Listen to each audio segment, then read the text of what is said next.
तो वेलकम है दोस्तों आप सभी का। चलिए यार शुरू करते हैं आज का टॉपिक। और आज हम लोग धीरे धीरे ही बात करेंगे। बात करने वाले हैं IRC हिस्ट्री पेपर के बारे में, ठीक है, जो कि कल एग्जाम हुआ है और इन फ्यूचर जिनका भी एग्जाम होगा सभी के लिए काम में देगा IRC हिस्ट्री। बट आपका सब्जेक्ट एक ही होना चाहिए। क्या पूछा जाएगा इसमें? आपका एंशियंट इंडियन हिस्ट्री यानी कि प्राचीन भारत का इतिहास होना चाहिए, ठीक है। एंड आप किसी भी यूनिवर्सिटी से हो, झारखंड के हो या फिर ऑल ओवर इंडिया से, कहीं भी यूनिवर्सिटी से हो, सबका मैच करेगा। तो चलिए देख लेते हैं कि इसमें किस टाइप से क्वेश्चन आए थे, इसका आंसर क्या होगा। और आने वाले फ्यूचर में एंशियंट इंडियन हिस्ट्री यानी कि प्राचीन भारत का इतिहास IRC हिस्ट्री सेमेस्टर 1 में जिनका भी होगा सबका काम आएगा मेरे दोस्तों, मेरे भाइयों, मेरे बहनों, ठीक है। यार बहुत मजाक हो गया। अब चलिए काम की बात करते हैं।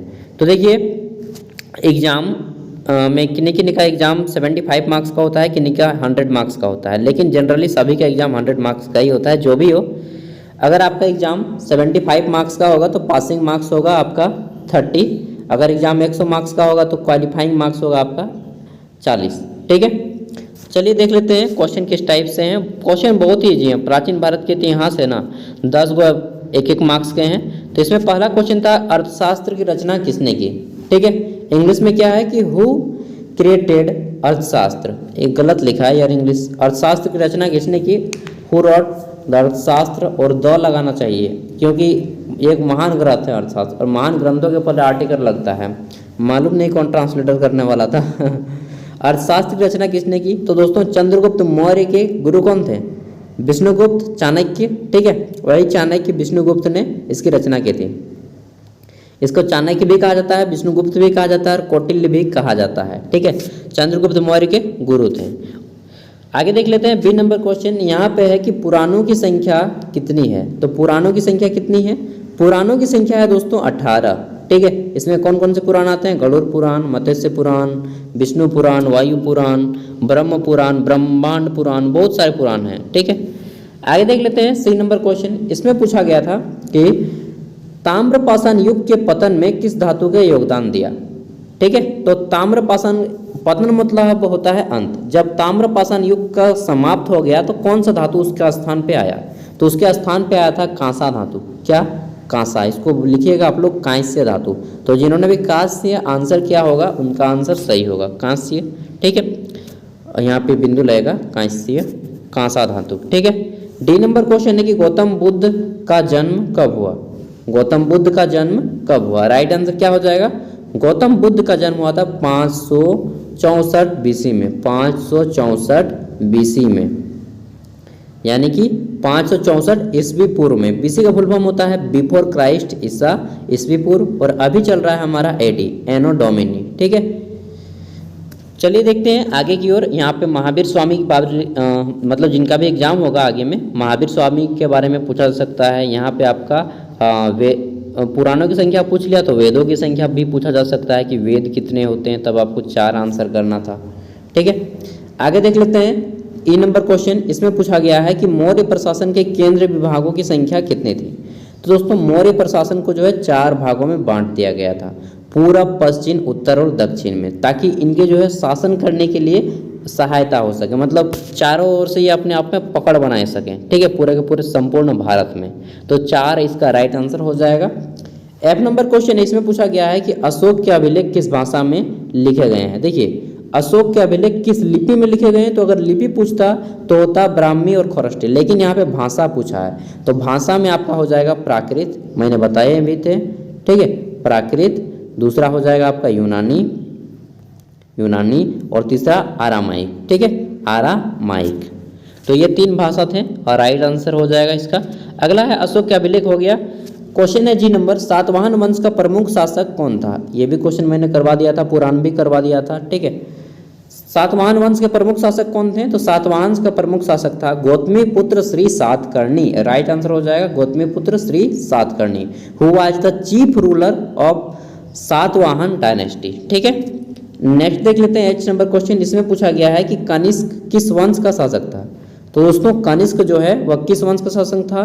कुषाण वंश का शासक था कनिष्क, और बहुत ग्रेट था, मतलब बहुत महान था यार। क्या बताएं कि बोलते हैं ना कि हीरो अपने युग का बस हीरो था। और इसी के दरबार में महर्षि चरक का नाम सुने होंगे, चरक संहिता लिखा है उन्होंने, महर्षि चरक जो है इसी के दरबार के वैद्य थे। अगला है गुप्त काल में भुक्ति किसे कहा जाता था? तो भुक्ति मतलब होता है, आपको बोल सकते हैं एक तरह से मतलब पूरा का पूरा मान लीजिए मौर्य साम्राज्य, और छोटे छोटे भुक्तियों में बांटा गया था, मतलब प्रांतों में बांटा गया था। ठीक है, प्रांत होता है, प्रांत मतलब तो हो गया आपका राज्य, और उससे छोटा होता है जिला। जिला को समझ लीजिए भुक्ति कहा जाता था। ठीक है, शासन करने की इसमें जो है अच्छा हो, मतलब पकड़ बना सके जनता पे, इसलिए भुक्ति बोल दिया गया था। छोटे छोटे जगहों पे बांट दिया गया और भुक्ति में बांट दिया गया। इसको बोल सकते हैं कि वर्तमान समय का जिला, ठीक है, जो प्रांतों से छोटा होता है, या फिर उप क्षेत्र, जिला प्रांत का उप क्षेत्र, इस तरह से आंसर होगा। इसका घुमा फिरा के आंसर होगा। ठीक है, या फिर प्रांत का उप क्षेत्र डायरेक्टली लिख देंगे तो वो भी आपका राइट आंसर हो जाएगा। जय नंबर क्वेश्चन है कि मुर्दों का टीला किसे कहा जाता था? तो मोहनजोदाड़ो को मुर्दों का टीला कहा जाता था। ठीक है, अब यहाँ पे 10 क्वेश्चन हो गए। अब 5 मार्क्स वाले क्वेश्चन आते हैं। इसमें 2 क्वेश्चन थे। पहला है नवपाषाण युग के स्थल बताइए। इंग्लिश में है कि right the spot finds of neolithic age. ठीक है, और नेक्स्ट क्वेश्चन है आपका कि गुप्त साम्राज्य के पतन के कारण बताइए। इंग्लिश में है कि describe the causes of the downfall of the Gupta साम्राज्य। तो नवपाषाण युग के स्थल में आप लोग बता सकते थे कि आपका कर्नाटक में है, यहाँ पे फिर आपका क्या बोलते हैं, दक्षिण भारत में बहुत जगह है, आपका आंध्र प्रदेश साइड में है। गुप्त साम्राज्य के पतन का कारण बहुत ज़्यादा कारण था। पतन मतलब होता है समाप्ति, तो समाप्त क्यों हो गया? योग्य शासक की कमी थी सबसे बड़ा, आर्थिक चीज़ें की कमी हो गई। ठीक है, कर कम आने लगा, राजाओं की कमी होने लगी, दूसरे राजाओं ने हमला करने लगा। ठीक है, बहुत सारे रीजन थे। नेक्स्ट है 4 नंबर। अभी सभी आपके 20 मार्क्स वाले क्वेश्चन थे, किन्हीं 4 को आंसर करना होगा इसमें, इस टाइप में। ठीक है, तो किन्हीं 4 प्रश्नों का उत्तर आपको देना होगा 20 मार्क्स वालों में। इसमें पहला क्वेश्चन है कि प्राचीन भारतीय इतिहास के पुरातात्विक स्रोतों का वर्णन करें। इंग्लिश में है कि describe archaeological source of ancient Indian history. तो प्राचीन भारत के इतिहास जानने में पुरातात्विक स्रोत मूर्ति हो गया, सिक्के हो गए, ठीक है, इस तरह से मिट्टी के बर्तन हो गए, ये सभी पुरातात्विक स्रोत के अंतर्गत आ जाएंगे।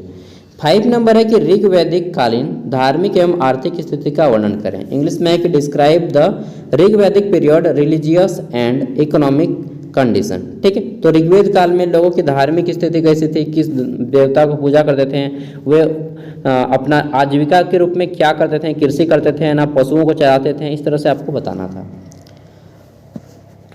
नेक्स्ट क्वेश्चन है कि गौतम बुद्ध के सिद्धांतों एवं उपदेशों का वर्णन करें।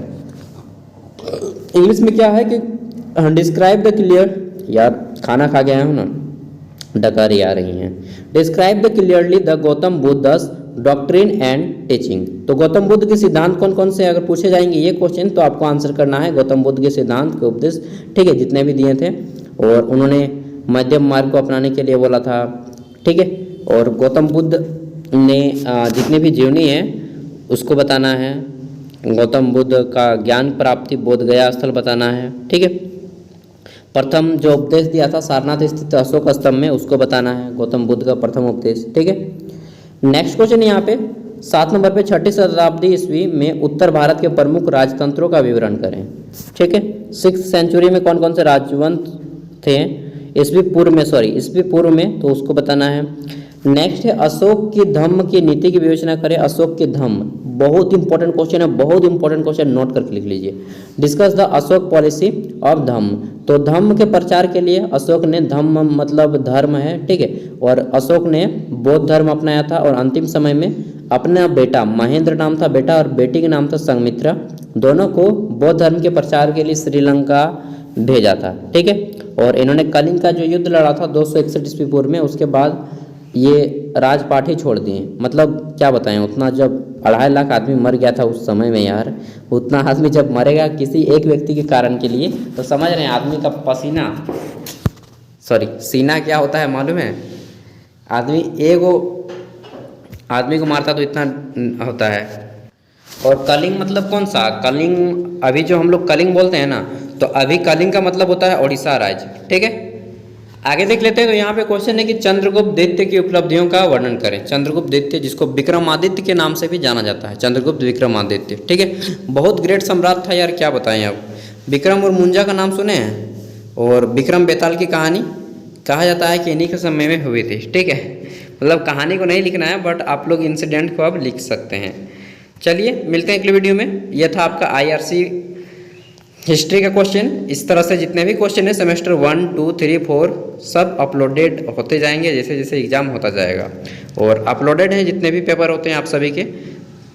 तो मिलते हैं अगले वीडियो में। इसका PDF का लिंक वीडियो का डिस्क्रिप्शन में है, वहाँ से डाउनलोड कर सकते हैं। ठीक है मेरे दोस्तों, प्यारे भाइयों बहनों।